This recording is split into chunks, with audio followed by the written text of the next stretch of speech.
In the first part, we planned our mission in Litchi and Google Earth. Now it's time to see how that mission actually played out in full 3D space. We'll take the flight log exported from AirData and, using a custom Python script, turn it into a 3D camera path you can explore right inside Google Earth, showing exactly where your drone flew, how it tilted, how smoothly the gimbal compensated versus the drone body motion, and precisely where the camera was pointing. Here's what we'll cover in part 2. Flight log evaluation. We'll read and interpret the AirData CSV, looking at altitude, speed, gimbal angles, and drift. 3D camera visualization. Using our Python converter, we'll create a Google Earth tour that lets you fly through the scene from the drone's point of view. Footage evaluation. We'll review both day and night takes to identify path offsets and motion issues. RealityCapture will process both sequences into clean photogrammetry models, our day and night versions, ready for further work. We'll save meshes, camera data, and scale information from RealityCapture to use in the next episodes, where we'll start camera projections and grading. To follow along, you'll need your AirData CSV flight log, the corresponding footage for both takes, Google Earth Pro installed, and RealityCapture for the photogrammetry stage. At the end of this episode, we'll export our day and night models, cameras, and undistortion data from RealityCapture, the exact assets we'll use for projections and grading in parts 3 and 4. Let's jump in! In this second part of the tutorial, I'm going to start by reviewing the raw footage from both day and night flights. And as you will see right away, they don't line up at all. And the goal here is to understand exactly why, if we can, before we go into fixing it. Here I have both takes. The first one is the day flight. And you already noticed that it was a bit jittery, like we have these jitters in few areas where the camera is just rotating quite a lot. And then let's take a look at the night footage. And it also have exactly the same problems. Like there is this sudden changes and drifts of the drone in few areas.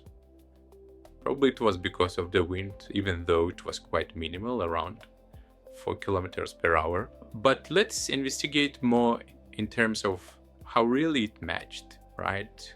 Even though we use same waypoints for both flights, let's figure out how close it is matched. But I will try to line up both of them, and to do that I will just have the opacity over here for our night clip. I will just try to, first of all, line up it time-wise, so that it was same position. And as we can see over here in the same frame, the night footage is actually a little bit closer to the city, because I'm looking at this point there. So let's shift a little bit the footage and try to match it. So we should just move our day footage a little bit closer. So I will just trim it for now and just move closer.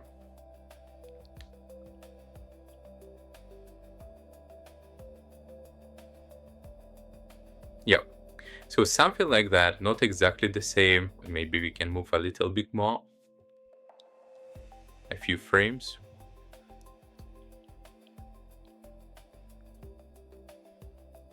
So I'm just looking at this road here and the buildings as well. And as you can see, the heading was quite off. Right, because the lines just doesn't line up. So that's the road path, and this is the road path of this. And also the background buildings doesn't match at all. And if we will try to line up, for example, the background buildings like these two, just offsetting the night footage like that. So, and now if we, for example, match that building there, it's still quite off, like all of that buildings, and in front it's even worse. So position wise it doesn't match. And if we will try to match, for example, this building, right, so if we will just try to match it closer there, then the background will be completely off because the heading was really different. Without visual effects tricks, we cannot do anything with this footage. You will just not able to line it up. Also, let's check the last frame of the footage. So if this is our night shot last frame of the hyperlapse, then I will just move it for now over here, and let me just disable now it translates. So that's our night footage, and this is the day.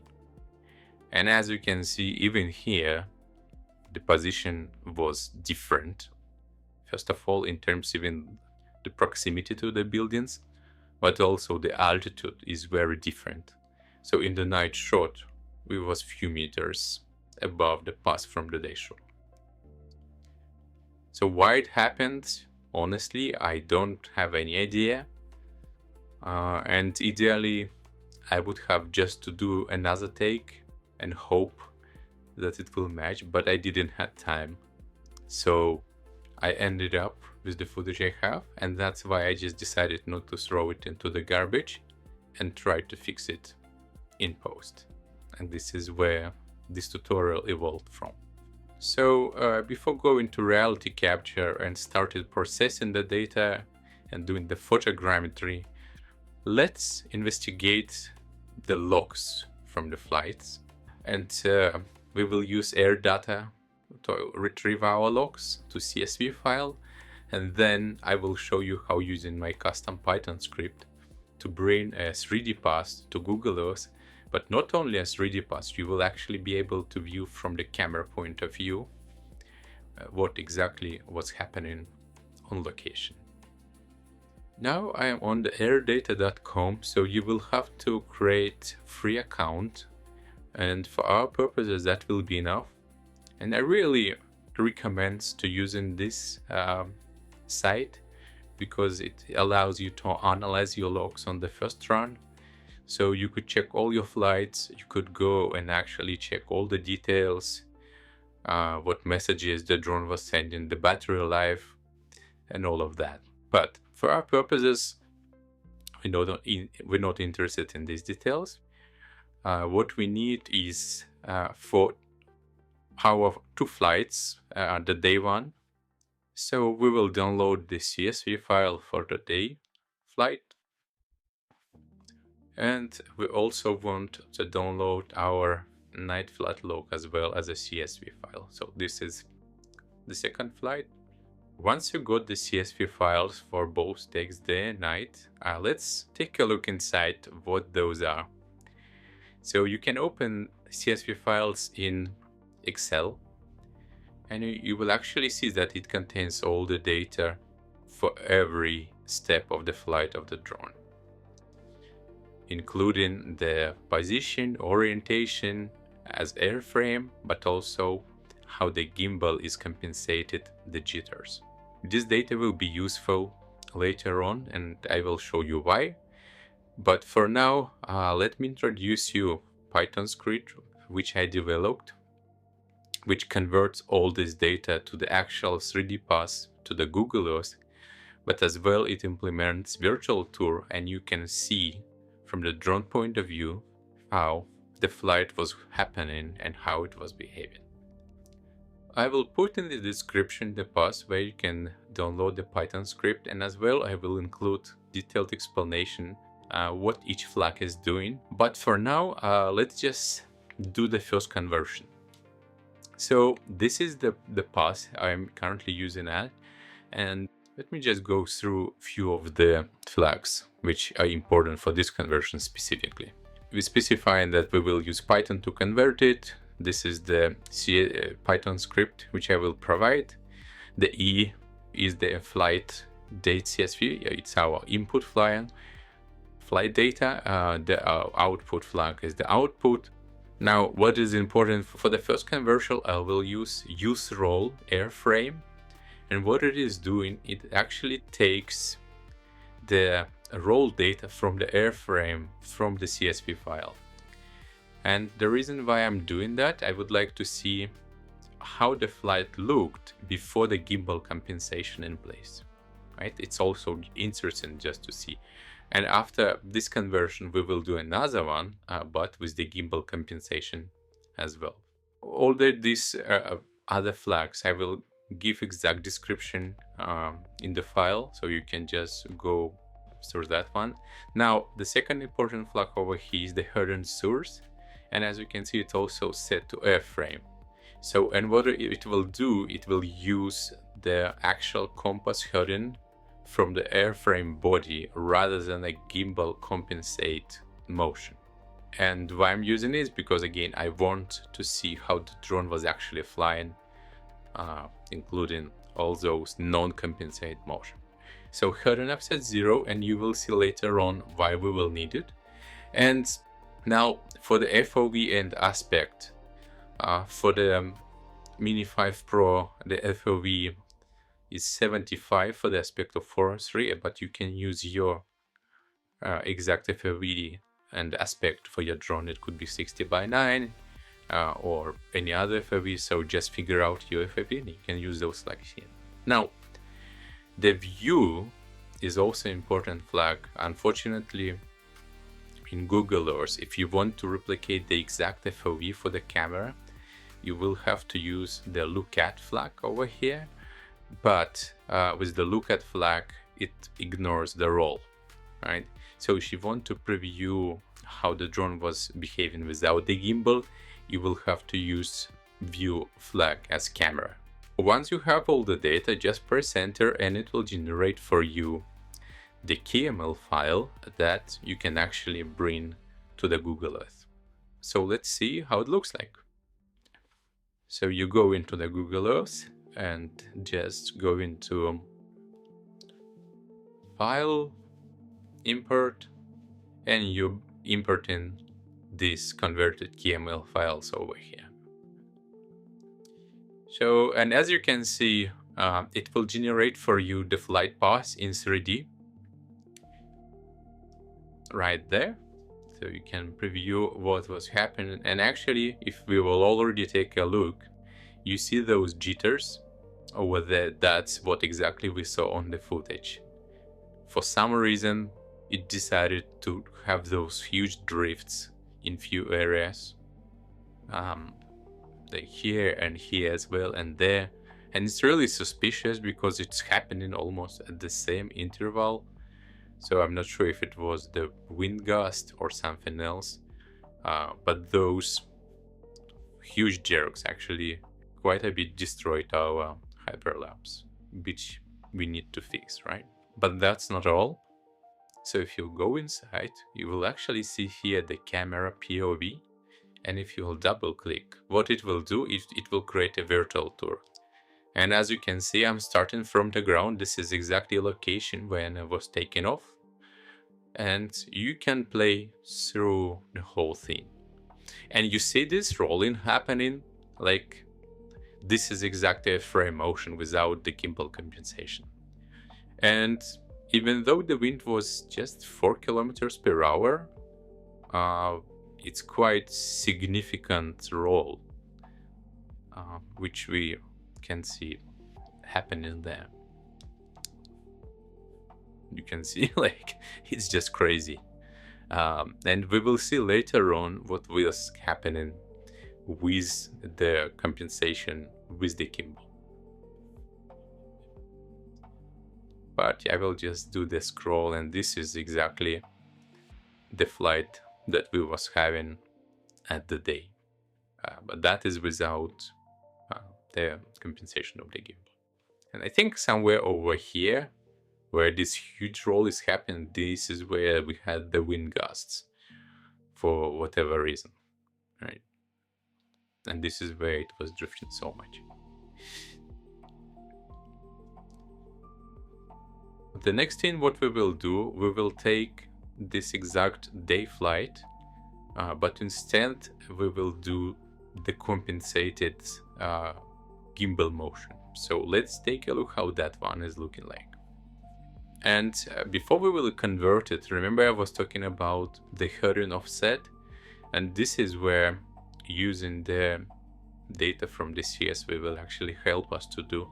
So let's take, for example, this is the start when it was still on the ground, the drone. So let's compensate the difference between gimbal heading, which you can see over here, with the heading of the compass over there, right? So this is two values. This is the airframe heading and this is the compass one.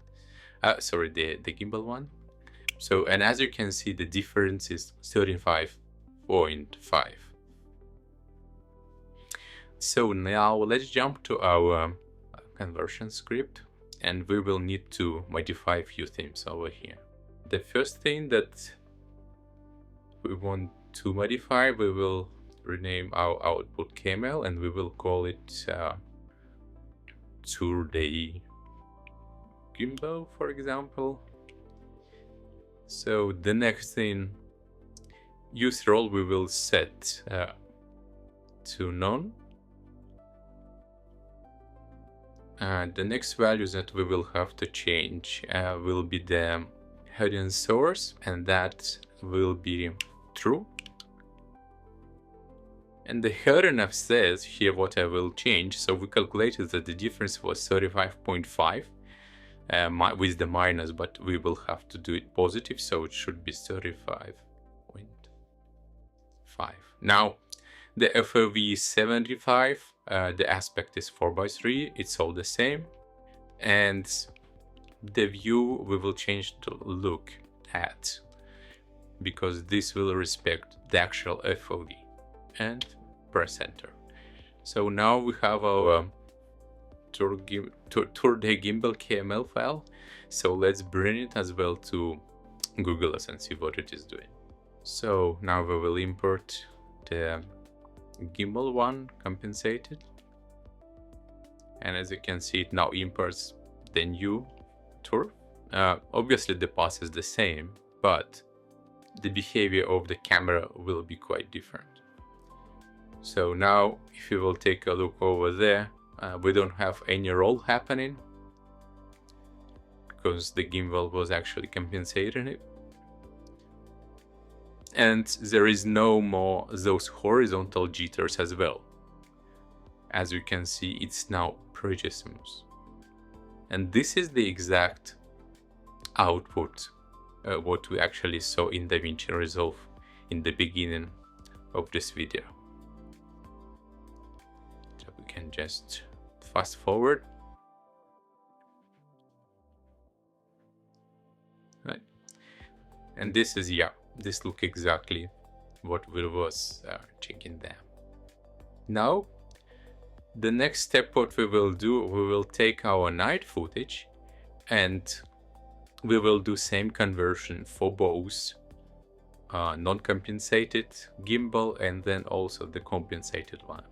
So I will pause the recording and I will just bring both of those files here. So I converted also the night take over there with the gimbal compensation. And important thing to note here, and I still have to figure out why this is happening, but if you'll go to our night CSV file, and I done the same, I done the calculation of the difference between gimbal heading and the compass heading, and in this case it is 24.2. So I'm really not sure why this is happening, why those numbers are always different, and if you know, just let me know in the comments.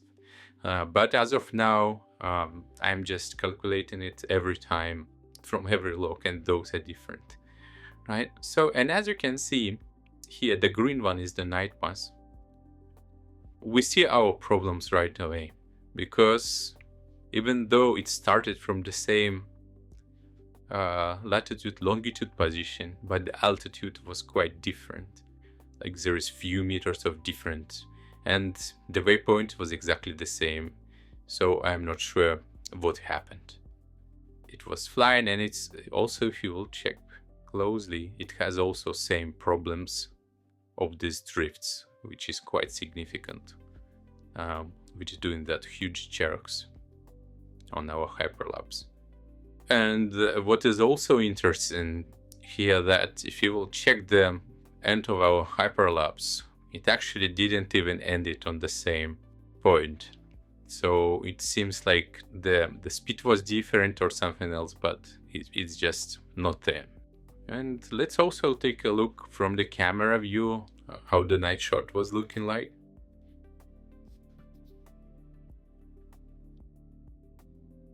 And if we will go to the end of the night hyperlapse over there and just compare it with the footage that we actually have from the drone, it actually looks pretty much the same. So if we will look at the left side, we have this building and that building, and then the orientation of the road, this building over there, and also this high rise on the right side. So they looking almost identical, and this just proves that our approach of reconstructing in Google Earth works correctly. So now we have confirmation about how different both day and night takes was, the jitters that we have over there, and now it's time to figure out how we can fix that using some visual effects tricks like projection and geometry reconstruction. So let's proceed to the next photogrammetry stage in our tutorial. And the first step will be bringing our original raw DNGs files to DaVinci Resolve and do some grading before exporting it to JPEGs. And the reason for why we need the grading is because RealityCapture relies on matching the features on the image. And if you will just output it like this, with this dark roof and dark environment, then it will just not able to find a lot of features, and potentially it will fail, and the mesh quality will be really bad. We just need to jump to the color tab over there, go to the camera raw, set it to clip, and what we want to adjust, we want to bring the shadows all the way up and bring the highlights all the way down. Generally speaking, what we're doing, and also don't forget to put the highlights recovery, what we're doing, we're just trying to achieve really flat looking image so that RealityCapture can actually find some matching features on the image. So the next step, what you're doing, you go into the delivery here to the export tab, you specify your name, you're making it as JPEG, just make sure the codec is set to 444 so that we was not compressing the JPEG too much, and you just render it out. Same thing we're doing with the day footage as well, but probably we will not doing it that much of the shadow tweaks because it doesn't that dark, but we will still have to bring all of these shadows quite a bit. Right, so again, we will go to the decoding using clip, and we will increase the highlight, the shadow area, probably also all the way to the up, just to bring as much detail as we can. And also what I would do is just reduce the highlights and make it really flat looking image. All right, something like this. We will not use it. So we will not use it for production, but we will use it just for RealityCapture to reconstruct the model. And our main footage will be the daylight, because this is where we see most of the geometry. And the night one we will use as a supporting and alignment mesh to bring both cameras to the same world space. But before bringing those JPEGs to the RealityCapture, we need to do another important step. Unfortunately, DaVinci Resolve doesn't retain the metadata, and we will use all the latitude, longitude coordinates as well as the pitch yaw, which exist in the DNG metadata. We will have to copy that metadata from the DNG to our JPEGs. And I developed a small script which is doing it for us, and I will show you now how it works exactly. And there is a free tool which is called EXIF tool. I will put the link in the description as well for you to download it. And it has both the Windows and Mac version. So you will just have to download it and extract, and this is how it will look like. So originally it will have the -k exe file. So you will just have to do a copy and just remove it. And we will use this one specifically for the conversion. And for the demonstration purposes, I will just show you what metadata we are interested in. So if you will just take your DNG file, I have it there on another screen, and you will just drag and drop it on the -k file. It will open for you all the metadata which that file contains, and this tool will copy everything, including the exposure time, f-stop, ISO, whatever data is recorded there, we will copy that to the JPEG. But for us, what is most important is the GPS coordinates, and as well as the orientation of the drone. Now, this is the script. It's pretty tiny. This is how it looks like, and what it is doing, it's just looking for the source image and the destination image where to copy your data to, and then it also have the path to your EXIF tool. So how it works, you need to open the PowerShell, and you will need to go to the place where you have the PowerShell script, and then just specify the name and press enter. But before doing that, just don't forget to change the path to your original source images. And usually the name from the drone will always be Hyperlapse with the name, so you don't have to change that one. But what you will have to change the pattern for your JPEG files. So in my case, it's called day_DNG, and then there is numbering with the 8 digits. Once you have that, save it and then run the script. And what it will do, it will go through all the DNGs, find the matching JPEG, and actually copy the metadata to JPEG, which will later on will be used in RealityCapture to help to align it using the true world position and orientation. If you have access to the Lightroom, you can do it easily. So you just basically bring in all your DNGs there and do all the grading, and then you just export it in, retaining the metadata, so you can skip this step. But we're sticking with the free open source applications. So I just showing you how to do it if you don't have the Lightroom available. And now it is time to jump to the RealityScan, or Caption Reality, how it was named before Epic Games obtained it. It's a free tool which comes from the Epic Games. So you will have to install the Epic Launcher, and also to install the RealityScan. So as of now, I will just open it up. And the first step that you want to do here, you just have to bring your day footage JPEGs. Let's start with the day. So you just selecting all of them and importing. And what is important here, you see here it has all the EXIF and geolocation data in it. So you can actually go here and see exactly the altitude, raw, PR, heading, pitch, elevation, and altitude, and all the details. It helps to align the images, even if it's really dark, like in our night condition. So it's really important to copy the metadata, otherwise potentially it will just fail.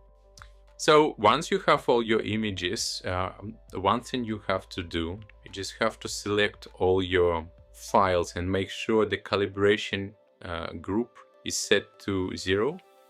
What it does, it just will have exactly same value for the focal length, principal point, and X and Y, skew, all of that things. And also it is important for the lens distortion to have exact same distortion.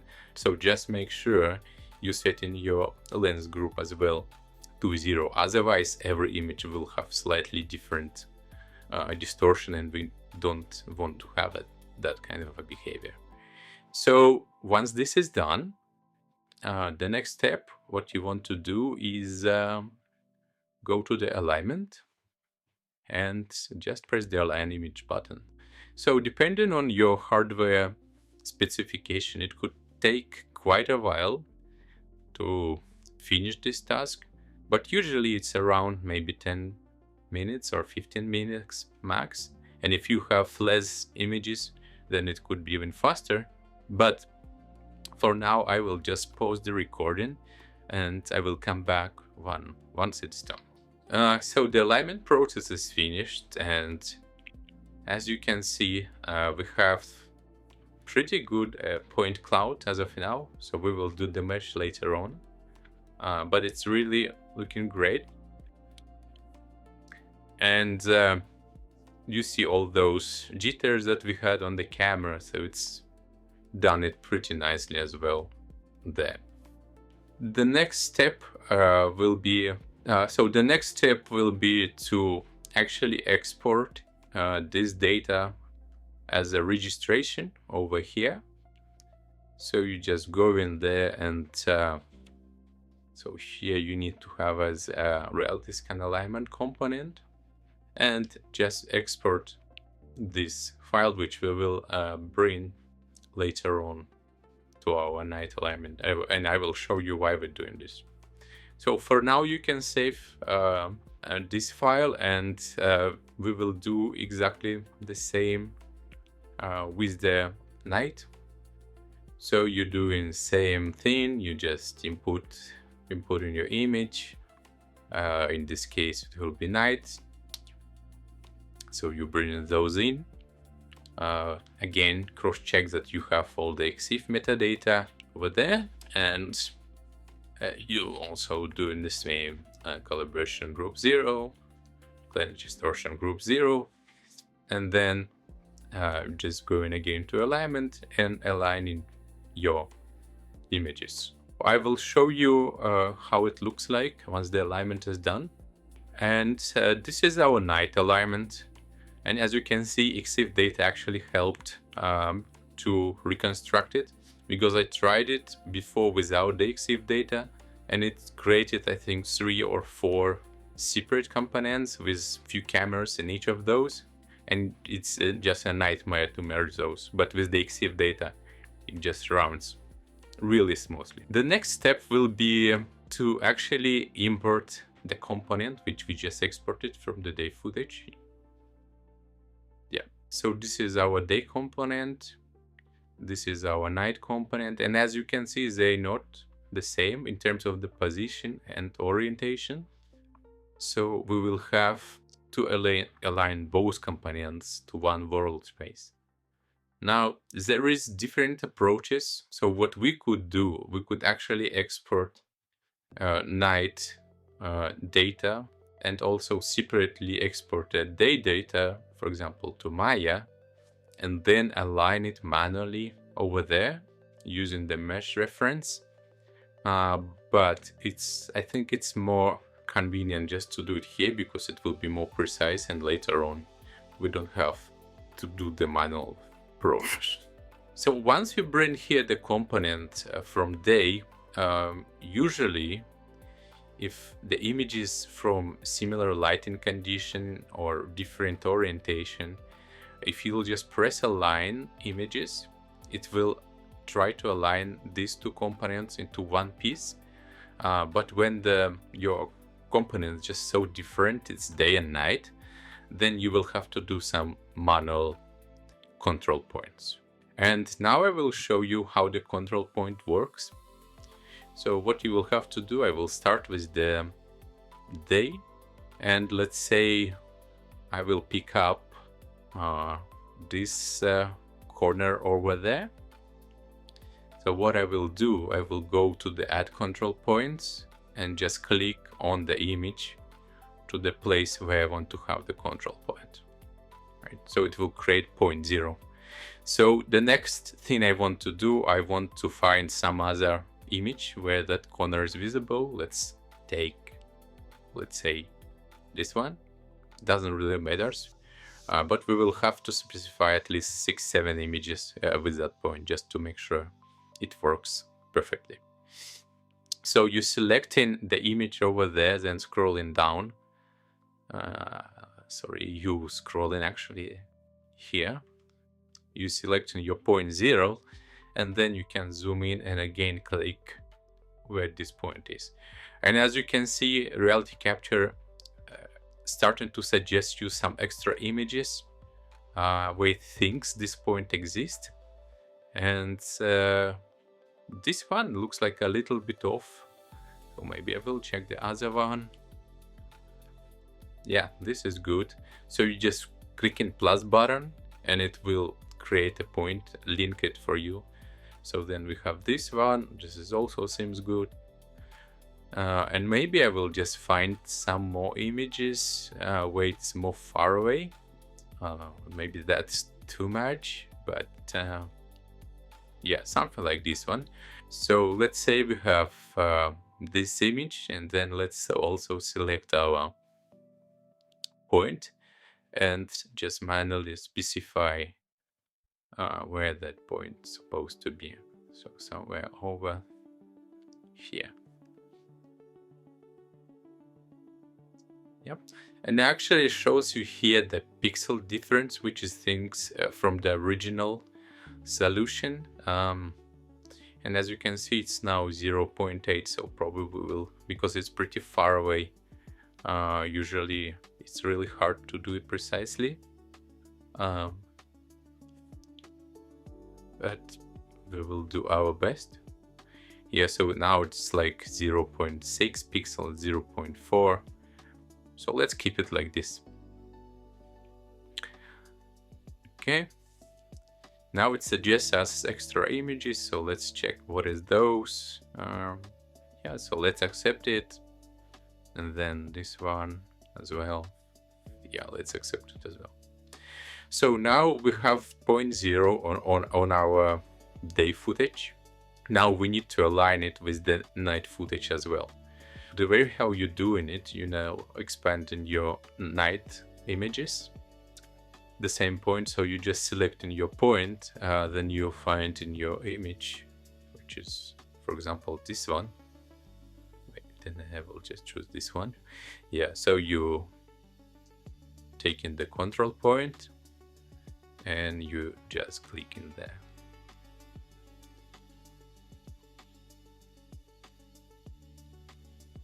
All right, so this will be our night point 0. And we have to find another images as well. So we need at least 5 or 6. So let's see if this one has the same building. And I think it's already gone. So something in between, yeah. So let's take this one. Again, we will choose the point 0, click a point. So another image is done. Then let's take maybe image 340, something in between, and also do the same point there. Okay, so we have that point, and maybe let's do it one more time. So let's select our image like this one. Now we don't see it. Let's find something else. Yeah, this one. So we will select again them and their point 0 and add it over there. So as you can see, it's now suggesting us quite a lot of extra images. So let's just quickly let's go through a few of them just to make sure they're good for us. Yeah, this one looks okay. So usually it finds really good images, so you can just scroll through some of them, but just cross check if it's in correct position. So now we're done with the point 0, and I want now we need at least 2 extra points with the similar manual alignment. So I will create another point for the day footage. Let's just select some of the images. Yeah, the next one I would like to use this corner over there. So we'll just go again to add control point and add control point 1. So now I will have to figure out other images. So let's take something like 2 or 3. And again, you will have to select the point 1 and click it over there. So now, as you can see, it's actually suggests us quite a lot of images. And in general, as I mentioned, most of them looking good. So I will just set all of this to here. Now this one is, by the way, quite off, so maybe we can slightly change it. Right? So that's for the 0.1 and the day footage. Now we need to do the same for the night footage as well. So we will select something a little bit probably closer so that we can see that more clearly, around 300. Yeah, so I will again select 0.1 and add a point in that exact corner. So that will be our night 0.1. Then let's select some other images. For example, I don't know, do we see it in 420? Yes, we do. So you just again selecting your 0.1, clicking over there, and you have your second point. And as you can see now, it suggests us quite a lot of other images. So let's just approve a few of them, which looking good. Yeah, maybe this one. This also seems fine. This also seems okay. So I think that's enough in general, but let's maybe take other one. This close up. Let's use it. So that's our 0.1, and then we just have to do last point.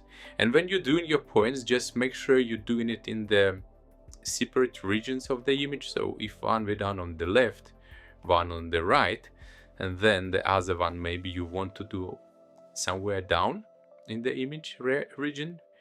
So let me jump again to the day footage, and I will try to find something interesting, and probably I will do it in the first part of the shot. So let's try to use this one instead, which is nearby this building. So I will just add control point and add it in this corner. So let's start with the night footage, and then we will do the same for the day. So add in another point. Yeah, so you're selecting it and then clicking. So now it suggests us few images. Let's just approve. Well, this one is off. This one is off too. Let's cross-check if our initial images are good. Yeah, this is good. Maybe slightly off, but not that much. Yeah, so let's have it like there. And then for this one, we'll have to move it quite a lot. Now it's getting on the edge of distortion, which is a dangerous area because there is a distortion happen, but it seems to me it's kind of okay now. And the difference is 0.3 pixels, so it should be fine. So let's approve maybe a few more points. So yeah, we have now like 5 images, should be okay. Now what we need to do, we need to find same structure in our daylight.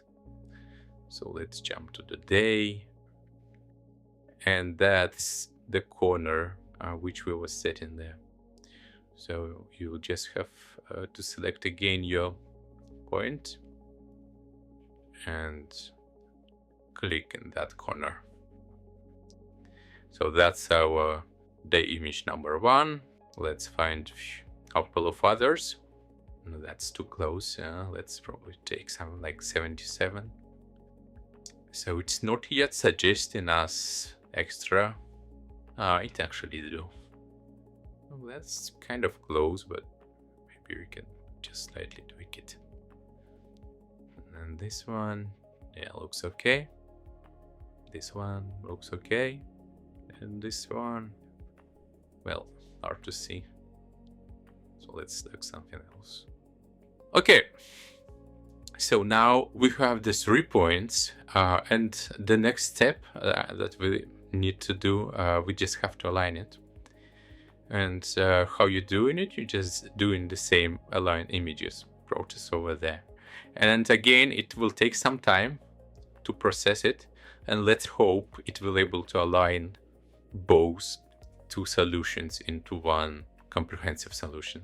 So I will get back once the process is done. Finished aligning both components, and as you can see, it merged pretty successfully. So now we have both cameras at the top for our night take, and then the bottom one is our day take, and this is exactly what we saw on the Google Earth, right? So that's the difference which we get in also in the RealityCapture. Now the next step will be to do the meshing, and I will show you now how to do that. And the first thing you want to do, you want to change the reconstruction region, and you could do it manually just by selecting it and rotating, for example, to match it, right? Another way to do that, you can just go to the tools, and here you have few options, and one of them will, for example, set region by point density, and it will actually rotate it based on the point density. Now, but I still would like to tweak it a little bit because I want also to include slightly those back buildings in our mesh. So I will just expand it, and also I will expand it on the top. And also at the bottom, it looks like it's clipping a little bit. So I will just also expand it. Now I probably don't need the one on the left. So I will just keep it there. And actually, let's try, just slightly increase like this. And on the right, let's also include this, because I think those actually the buildings over there. So it will be also helpful for us. Okay, so that looks good to me. And the next step is actually to do the mesh. And before meshing it, one thing we have to do, because I honestly don't want to use the night mesh for the meshing, because it still have a little bit of noise in it because of the low light condition. So I will use mostly our day footage for the meshing. And in order to disable the night footage for the meshing, you just selecting all of those. And here you just specifying that you don't want to use it for the meshing, you just disable it. And then for the texturing and coloring as well, I just don't want to do that. So once that is done, the next process is go to the mesh model there. And you have a few options here. The preview model is really fast, but really low res, normal one, and high detail. Now, I usually go in with the high detail model because it produces the most accurate model, but it can take quite a lot of time to accomplish. And the normal one, it's something in between. So for this tutorial, I will go with the high detail, and I will pause the recording, and we'll come back once we will have the mesh. Okay, so the model is finished, and it's looking pretty great. It's looking pretty detailed for the purposes that we need it for.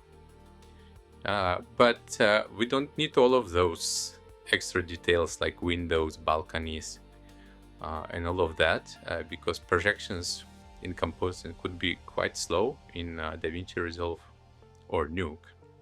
So what we need to do, we need to simplify this mesh first before moving forward.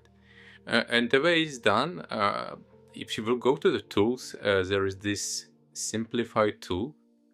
If you'll go inside, so you just specify in here how many polygons you need, because this one is 49 million triangles, but what we need is maybe 1.5 or 2 million polygons. So let's go with 1.5 million and keep the rest as is, default values. So you just press and simplify, and it will start doing the simplification.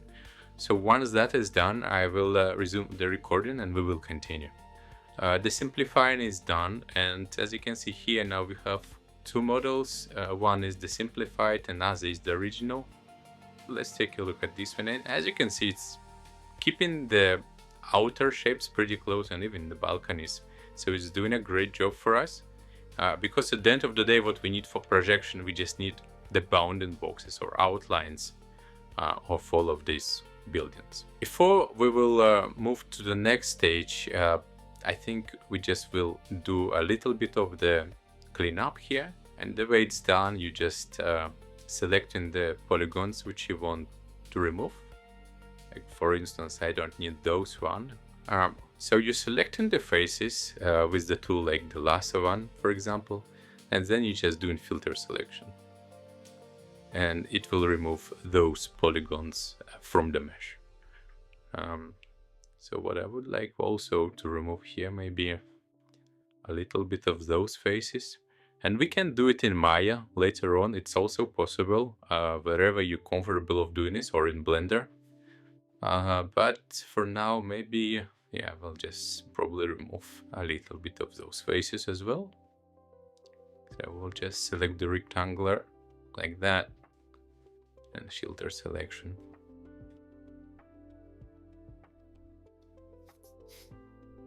Okay, let's say I'm good for now. The next step will be doing the textures. Even though we don't need them in our process, but it's just a great and fun thing to have. So to do those, you go into the Mesh Model tab, and here you're doing your texture process. But let's actually check the settings, what we have here. So the texture will be 8K. Down something, I'm fine with that. So yeah, let's just proceed. Let's just press the texture. And this process is pretty fast, so it's not taking a lot of time. But I will pause the video and I will come back once it's done. Now the texturing is done, and now we have the textures for our model, and it looks really great. Now, if you notice, when I was doing the filtering, it actually created duplicates of the model of every stage. So it's a good thing, just remove those. And to do that, you just press in this crossbars, and it will clean up those meshes for you. Okay, so now we have the model, and we also have the cameras for day and night shot. And the next step is actually exporting this data for later use in your 3D DCC. And the way it's done, you have to select all the images, day and night, over here. Then you go into the output and export. So here there is a lot of options for exporting. In our case, we will go with the Alembic option. So I'll just say day and night Alembic. And now we will just have to check if all the settings are correct. So by default, I think that will be no for both of them. So you will have to change it because we want to export cameras as well. We will use those to reconstruct one continuous camera motion, and also then interpolate between two takes. We will keep 40 feet, and we will keep intrinsics. Resolution we will change to preserve. We will have on distortion, and when you will export, just make sure by default it's set to something like this. The name convention, just keep original file. That way we know what exact camera by numbering the original number, and we go in the 3D space, because we will use the data to build the continuous camera with the full motion from that information. Once you're done with that, just click export, and it will export Alembic, it will export as well texture, and it will export all the cameras within Alembic, and also it will output all the distortion images for night, DNG sequence, and also for the day. It could take some time to finish, around a few minutes. So once that is done, I will come back and we will do some final steps before we will wrap up this part of the series. And the last thing that we need to extract from RealityCapture, which we'll use later on in Fusion, or if you prefer in Nuke, is the ST maps. And the ST map is, generally speaking, a map which is used in compositing to undistort the image, because all the images usually they are distorted because of the optics. So in order to match our 3D image, we will have to undistort it and make lines to be straight as they're supposed to be in real 3D space. We just need 2 images because all our night cameras are exactly the same. As we set it as a group 0, remember, they have exactly same undistortion data over here. So we can select any of the night image, we can select any of the day image as well, and then we just go into export, ST maps. I already create a folder, select folder, and then we will have to say same settings. So it's always good to have it as EXR so that it didn't have any compression. So keep it EXR, it will be linear image.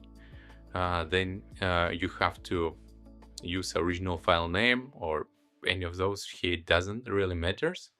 Now here you will also set the fit to intrinsics, so it was matching to what we just exported and the resolution is preserved.